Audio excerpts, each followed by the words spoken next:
Something where you use what is just necessary to tell, rather than going on, you know what I mean, and having it like go. You can go on, and you can tell a lot of different stories, but if you're using like bollocks, and go, people are saying like, what the fuck, you know, but people can tell by the visual what they meant by just that one word. It's almost Beckett.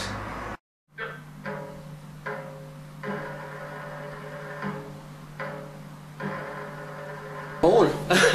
Roll.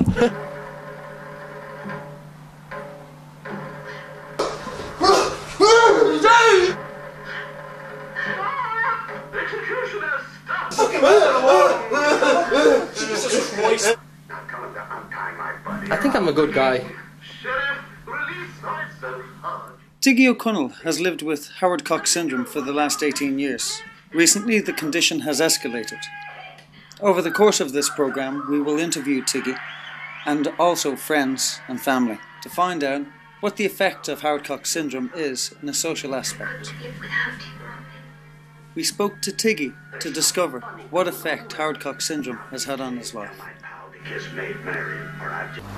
Well, I worked in sales and marketing for nearly 10 years, so I was quite comfortable and pretty good salary, you know. Then, you know, I did business college for 4 years, so, you know, I'm not the madman you see before you. And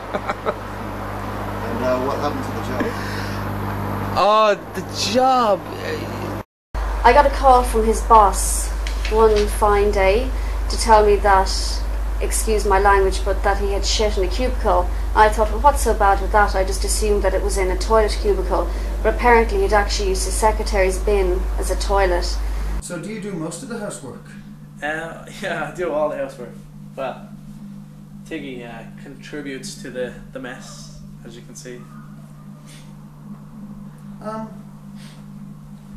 Tell me, Andy, what's it like living with someone with HCS?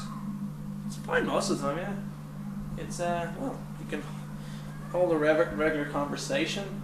You know, he's active around the house, and I suppose he's normal like you and I. Well, apart from the episodes, yeah? Yeah, apart from the episodes, he's normal. Can you tell us a little about the episodes? Like, what are they like? Well, there's mild episodes, and then there are intensive episodes. Tell me about the mild ones. What are they like? The mild ones? They can be quite entertaining.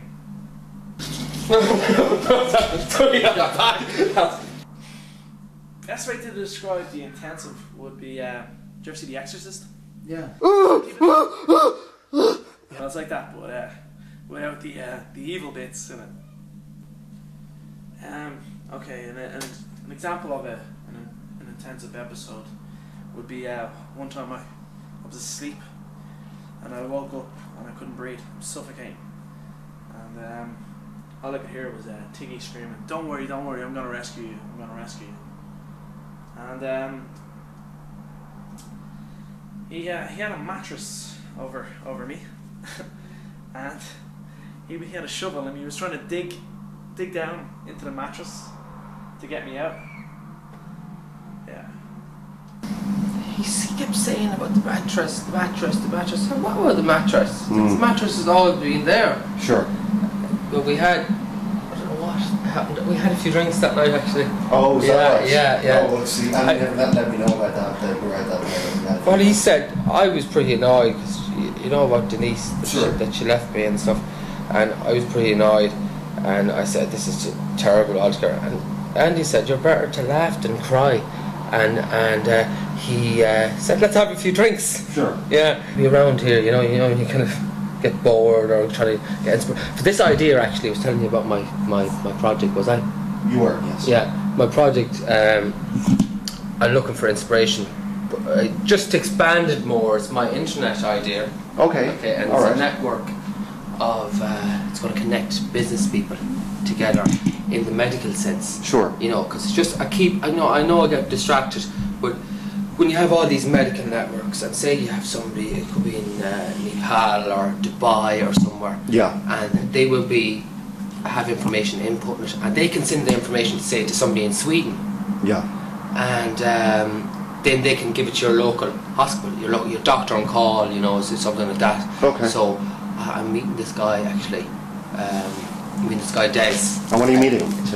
Yeah, I'm meeting him tomorrow. Is it tomorrow? Soon. I think it's tomorrow. I'll check my diary. And would you mind if we came along to the meeting with you? And film it? She's your friend now. You know. Yeah, of course. Yeah. It's nice of you to come. Oh, I appreciate that. I certainly do. Yeah, we're having. He's a bit of money. I heard. And are you looking for like an investment off him? You're looking for a check off him to set up this? Yeah, I think he's interested. Yeah. It's a great idea. Okay. Yeah, it's a great idea.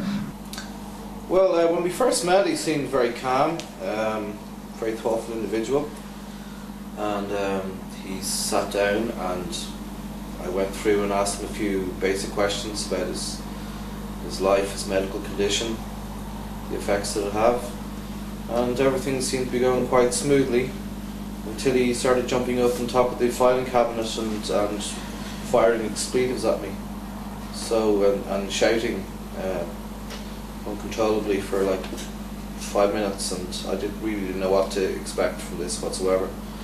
But I always knew that, he had this condition and that one day he may have an episode. One time he pulled a knife on me, another time he jumped down off a wardrobe and nearly dislocated my shoulder. I was wondering what was going to come next. Was he going to throw a bowling ball on top of me? Well, I guess that's what attracted her to me. That, my episodes,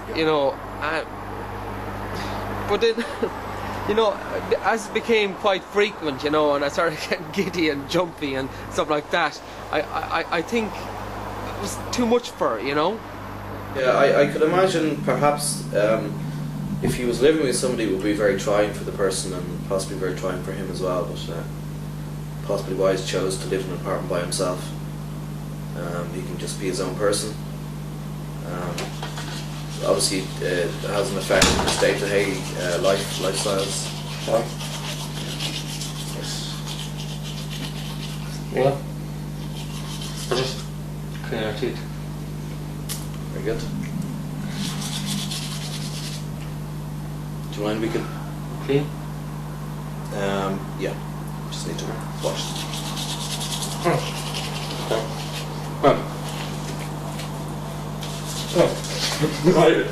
Get away! Stop! Tiggy! Stop now. Stop. That's sorry, that's okay. completely inappropriate. Tiggy.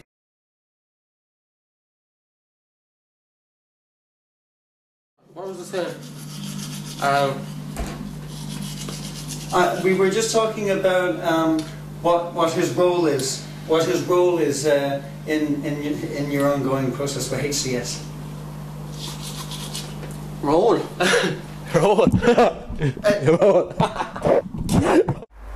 You and Tiggy had separated beforehand. Yeah, in 2000. We'd only been married for 3 years at this stage, and I knew of all these episodes that he may have, but then the one that he had, it was just too much, and I just knew that I couldn't stay for much longer in the marriage. Describe what happened. Well, he had gotten into the next door neighbour's house when they were out, went down to their kitchen, raided their cupboards, brought all of their food up into the bath, and basically when they come home they found him stomping on their food in their bath, and apparently he was making what he thought was kitchen wine. It was then that I just realised that he needed help. The problem with his condition, the HCS, is that unless you know what it is and understand it, nobody realises how difficult it is living with somebody who suffers from it.